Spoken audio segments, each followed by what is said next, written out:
नमस्कार। जय अम्बे। हम सबके बीच उपस्थित कुछ सालों के पहले जिनको मुंबई की डांडिया क्वीन कहा जाता था, आज पूरे वर्ल्ड की डांडिया क्वीन बन चुके हैं ऐसे फाल्गुनी बहन। और निश्चित जिन्होंने इस कार्यक्रम की गरिमा को बढ़ाया,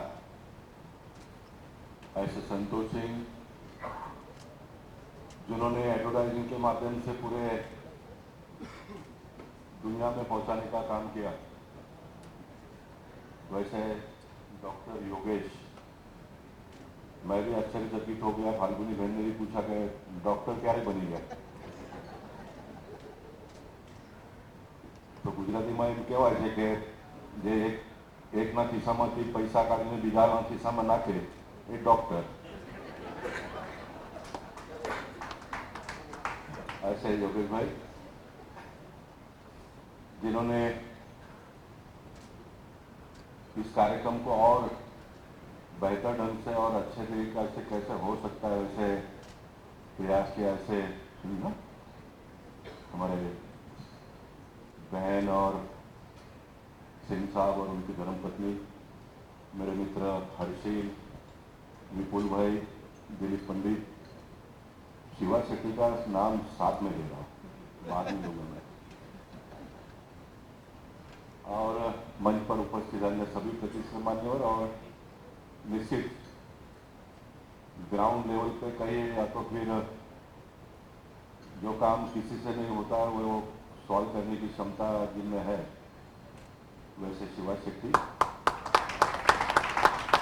मीडिया जगत से जुड़े हुए सभी हमारे मीडिया प्रेमी, और इस कार्यक्रम को प्रत्यक्ष अप्रत्यक्ष रूप से सहयोग करने वाले संतोष सिंह, और भारतीय संस्कृति के साथ में जिनका एक जन्म से लेकर मरने तक जिनका नाता है, ऐसे भारतीय संस्कृति को जीवित रखने के लिए जिन्होंने सहयोग दिया, जिन्होंने जो इस संस्कृति को और बढ़ावा देने के लिए मदद करते हैं, ऐसे सभी भाई और बहनों, मैं नवरात्र उत्सव बोरीवली के 2023 को बहुत बहुत शुभेच्छा देता हूँ, शुभकामनाएं देता हूँ। गत साल से भी एक बेहतर ढंग से इस साल का ये नवरात्र उत्सव का आयोजन होगा ऐसे भावना प्रकट करता हूँ, और माँ जगदम्बा से प्रार्थना करता हूँ कि जितना अच्छा करने का एक ऑर्गेनाइजर ने सोचा है उससे भी अच्छे ढंग से ये कार्यक्रम हो। हम अनुमान इस तरह से कर सकते हैं कि अधिक मास के कारण थोड़ा नवरात्र आगे गया है, तो बारिश का जितना डर होता था वो थोड़ा ऑटोमेटिकली कम हुआ है। लोग भी बहुत अच्छे ढंग से प्रिपेयर होकर आएंगे, और बोरीवली की एक विशेषता है कि सस्टेनेबल नवरात्र उत्सव, जो देश के प्रधानमंत्री बहुत सारे योजनाओं के बारे में बात करते हैं, तो बोरीवली के नवरात्रों को सस्टेन करने का काम हम सब लोगों ने मिलकर किया है। मैं गणेश नायडू को भी याद करना चाहूँगा, क्योंकि गणेश नायडू बहुत दिनों से इस कार्यक्रमों का आयोजन करता है। मैं बहुत इस साल भी जाऊँगा भूमि पूजन के लिए, और ये नवरात्र उत्सव को एक धार्मिक उत्सव के रूप में हम मनाते हैं। अब कुछ लोग इसको तरह तरह की बातें करते हैं, कमर्शियल हो गया, ये हो गया, वो हो गया। मैं मानता हूँ कि कमर्शियल होना चाहिए, कमर्शियल होने में कोई बुराई नहीं है।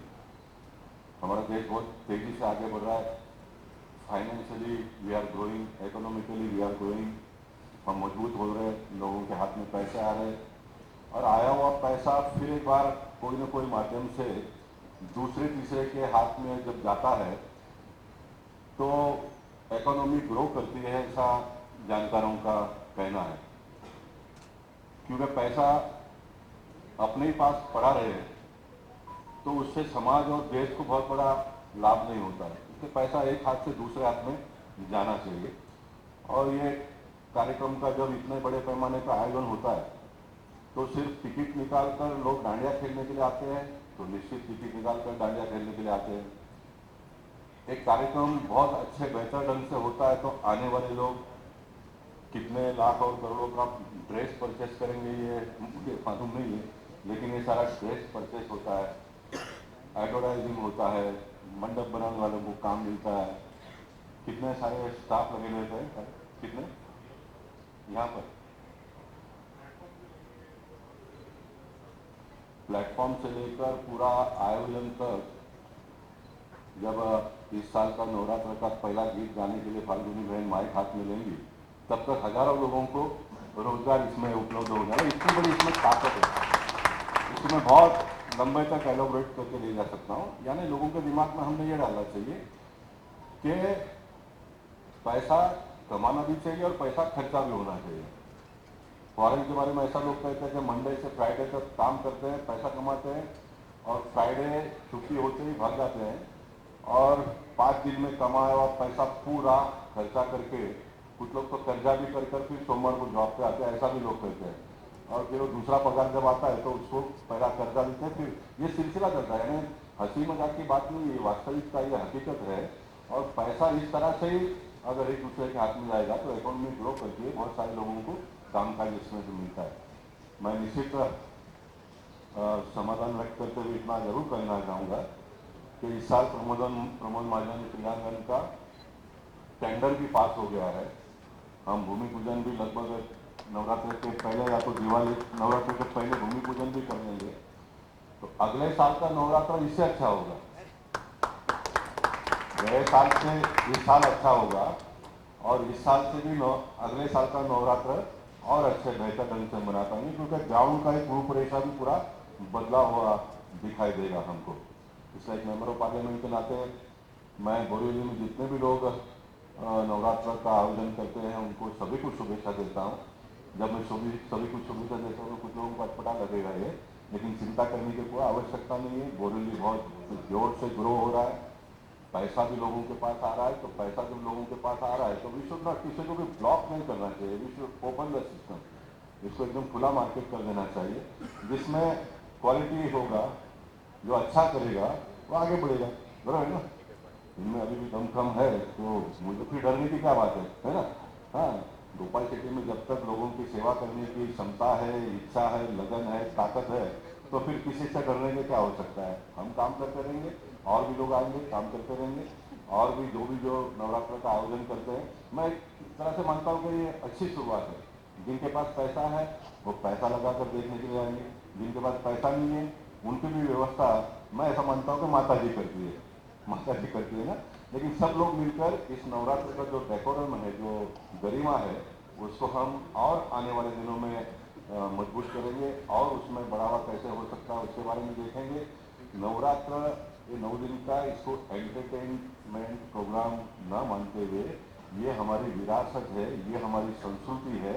जैसे जैसे बढ़ते जा रहे वैसे स्वाभाविक है उसमें ग्लैमर आएगा, थोड़ा सा ग्रेस आएगा, लेकिन हमारी मूल भावना क्या है कि मूल भावना हमारी सांस्कृतिक विरासत को हम और मजबूत कैसा रखें, आने वाली पीढ़ी को नवरात्र क्या है ये उनको जानने के लिए मिले, मानने के लिए। जानेंगे तो मानेंगे, जानेंगे मानेंगे तो फिर खेलेंगे, जानेंगे मानेंगे खेलेंगे तो फिर स्वाभाविक है कि टिकट भी बिकेगा, पैसा भी आएगा, 1000 लोगों को जॉब भी मिलेगा। बराबर है ना? ये कुल मिलकर एक पैकेज है। इस पैकेज को और बेहतर ढंग से लोगों के सामने परोसने का काम हम सब लोग मिलकर करेंगे। मैं सभी से निवेदन करता हूँ कि जिसमें भी जो भी क्षमता है वो इसमें अपने अपने माध्यम से जोड़कर इस कार्यक्रम को और भव्य कैसे मुंबई शहर में हो उसका प्रयास हम सब लोग मिलकर करेंगे।